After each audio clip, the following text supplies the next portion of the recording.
जैन। ये देखिए Venn diagram का क्वेश्चन पूछा है। इस वेन डायग्राम में पहले समझने का प्रयास करते हैं।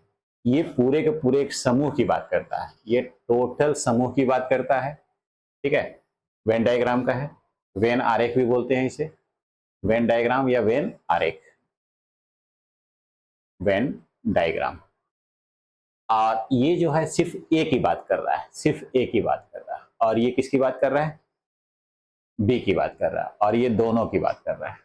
आइए, तो यदि ए के बारे में पूछे कि ए का मान क्या होगा, ए का, ए में देख रहे हैं कौन कौन सा, इस गोले में कौन कौन सा है? 2 है, 4 है, 7 है, 9 है। ए का मान हो जाएगा 2, 4, 7, 9।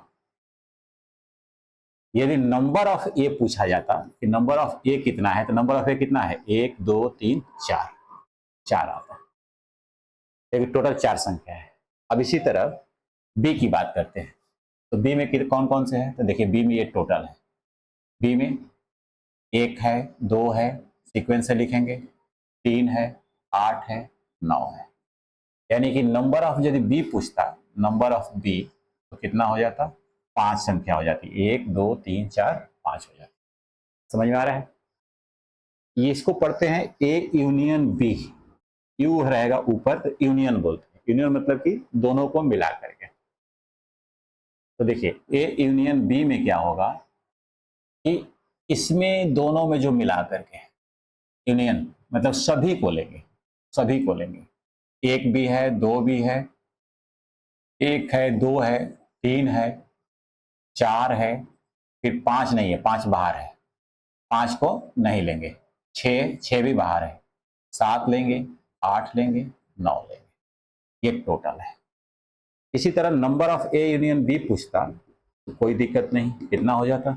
1, 2, 3, 4, 5, 6, 7 हो जाता, 7। अब ध्यान देने की बात है, इंटरसेक्शन लिखा हुआ है, इसको पढ़ते हैं इंटरसेक्शन। जो दोनों में ओवनिश, दोनों में मिला हो, दोनों में कौन कौन सा है? 2 और 9 है, तो सिर्फ 2 और 9। तो यहां पर यदि number of A intersection B की बात रहता तो कितना होता? 2 होता। अब यहां पर ध्यान दीजिएगा, ये क्वेश्चंस है। अब ये देखिए, बी माइनस जब ए निकालना हो तो बी माइनस ए, तो जो ए वाला रहेगा उसको कभी नहीं काउंट करेंगे, यानी जो बी के पास बच रहा है उसी को काउंट करेंगे। 3, 1, 8, तो यहां पर क्या हो जाएगा? सीक्वेंस में लिखेंगे तो 1, 3 और 8 हो जाएगा, 1, 3 और 8 हो जाएगा। ए माइनस बी की बात करेगा तो ए माइनस बी में सिर्फ 4 और 7 को लेंगे, 4 और 7 को। अब देखिए यहां पर एक है ए डैश, इसे क्या पढ़ते हैं? ए डैश।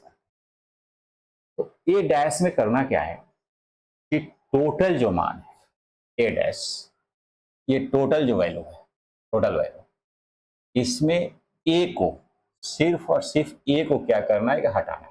तो हटाने के बाद क्या क्या बचेगा? ध्यान देंगे, 1 बचेगा, 3 बचेगा, फिर ये 5 भी है, फिर 6 भी है और 8 भी है। ये आपके आंसर हो जाएंगे। समझ में आया होगा? Thank you.